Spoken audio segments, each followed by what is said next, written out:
Hi everyone, it's Divya here again. Today's video is very exciting. I am going to share with you how I like to literally duplicate my perennial basil with very less effort. So let's get to it. Alright, so before I show you what I like to do when duplicating probably one of my favorite plants, the um, perennial basil, which in Hindi is also called tulsi. The favorite, like the main reasons it's my favorite, it's so easy to duplicate. You're not spending a lot of money, resources, and time and effort, which especially I find hard. I work a full-time job and I've also got children. So this is a perennial basil plant that I think one of my perennial basil plants which grew quite big. I chopped off a lot of the leaves, nearly right to the root ball, and it has come back. That's why it's amazing as well. Yep, so basically all I did was take maybe, and that is my dog Bonnie. She wants to come outside, but she's not allowed right now. Yeah, so basically what I do is grab a little cutting from there. You don't want it too big, little bit at a time.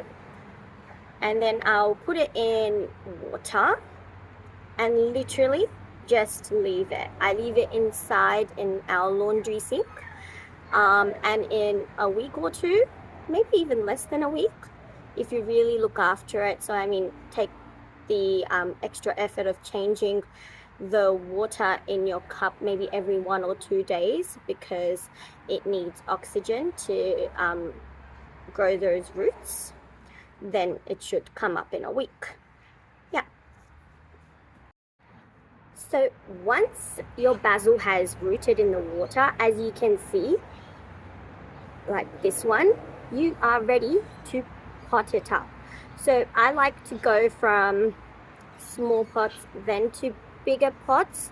I find it easier that way because sometimes not all of your plants are going to make it, and I tried putting it into the garden straight away and putting it into a bigger pot straight away, and so many of them didn't make it, and it was disheartening because I put a lot of effort into making the soil, and I was just like, no, I'd rather start little and then go big. So all I use is, if you go to any party shop or, you know, yeah, any party store, I tend to get these. I get the plastic cups. The only thing you would need to do is just drill a little hole for drainage, because if you don't drill that hole for drainage, the water is going to accumulate and it's going to rot the plant. So, and it's a very cheap way to do it. So the only thing you're putting effort in is drilling a hole and maybe spending what, 4-5 Australian dollars on at least 50 of these. So yeah. Alright, so I'm ready to pot up my cutting. Now before I do that, I would suggest you trim off the flower growth, especially this is all seed, so it's not going to do anything. You don't have to worry about trimming off these new ones. I don't think it's going to harm the plant in any way. I don't really. I just always cut off this one. And the best thing about this is, so my mum, she makes a lovely chai using these flowers, and it does taste amazing. There are so many benefits to growing basil in your garden. as I'm potting this, I'll tell you a few. Also, when I put this in, I put the roots and plants all in first. I might actually peel off these bottom leaves. Give it to my chickens. Yes, I have chickens. I've got 3 chickens. Their names are Bluey, she wears a blue ring. Greenie, she wears a green ring. And Hey, she wears a purple ring. So now I'm just going to add my soil. And like I was saying, there are so many benefits to growing this plant. Not only is it cheap and easy, it's got so many medicinal properties. One of my uncles was saying the other day that he asked my mum for a cutting of her own tulsi plant, and he said when he got really sick, not a lot of the medications from the chemist were working, and then the pharmacist gave him a medication, and when he took it, he started to feel better quite quickly. And of course, what was in that medication? Tulsi extract. And I know my dad will eat these leaves fresh off the plant, and he barely gets sick. So here we go, all potted up, and once you pot it up, don't forget to water it in. It needs to stay as moist as possible. Don't let it dry out, otherwise all your effort will be in vain. And I know that because it's happened to me. Hey everyone, so again, when you can see the roots growing from your basil cutting, so this one is about maybe a week or 2 old, then you're ready to put it in a bigger pot. I still don't like to put it straight in the garden.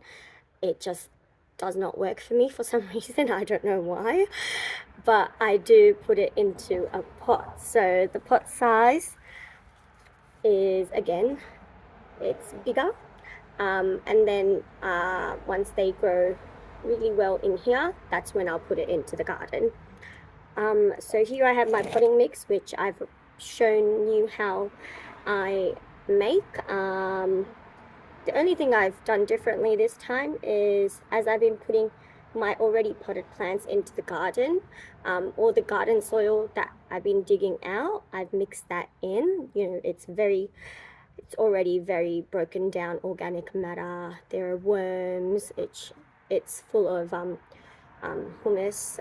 It's black, and it is going to hopefully make the potting soil even more healthy. Otherwise, everything else is the same: sand, perlite,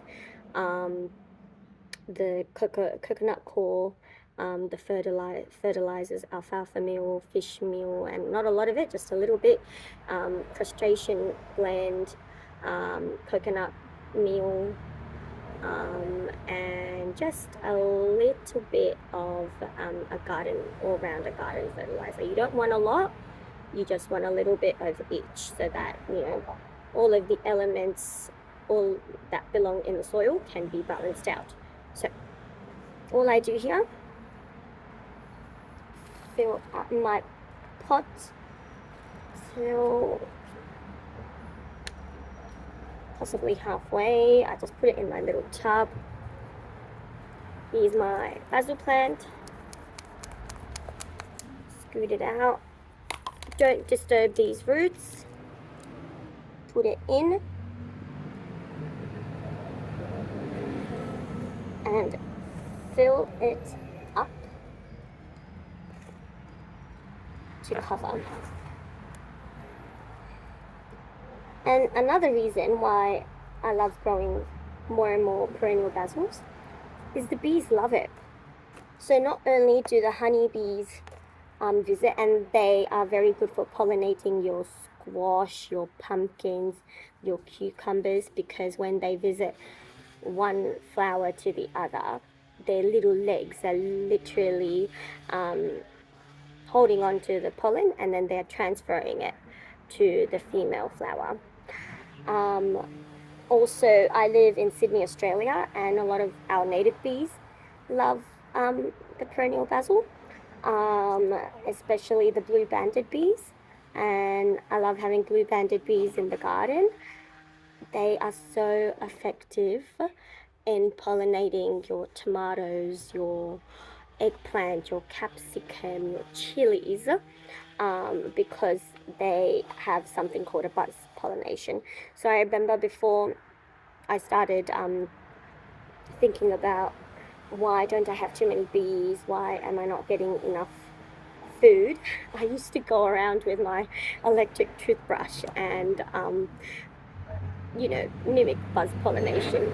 And then I just decided one day to plant a cutting of the perennial basil, and when it flowered, I just realized, oh my goodness, these guys can do the job for me.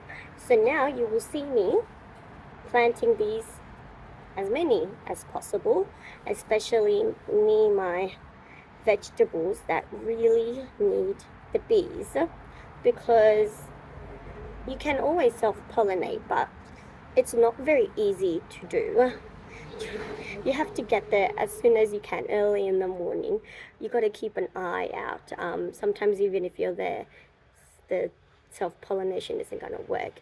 It's definitely easier for your zucchinis and pumpkins because the flowers are bigger, but for cucumbers, it's never worked for me. And this year, I noticed I had so many more cucumbers because I had so many more perennial basil plants which I just let flower. So obviously the bees just came, and then slowly started working their way to the cucumbers. Not only the bees, I have noticed so many more dragonflies, so many more butterflies. This stuff excites me so much. I just love seeing different colors and just diversity in my garden. And this is probably the easiest and cheapest way you could do that. So once you do that, water in and love your plant. Don't put your newly potted plant straight into the sun. It's not a good idea. It could probably stress it out. I put it into the shade for maybe a day, 2 days. Unless it's gonna rain, then I'll put it out because rainwater is really good for plants. Yeah, so the next step that I'll show you is, actually it's not a next step. I will show you hopefully some bees on a big basil plant that I grew from a cutting. So let's go. Just look at these bees, everyone. I can hear them. There are blue banded bees. There are honey bees. There's another little native bee that I can't recognize. But it's amazing. Please don't shy away from liking my videos, subscribing as well. I have lots to show and teach you about gardening. So please like and share me around. That would be wonderful. And definitely grow this plant if you love the bees.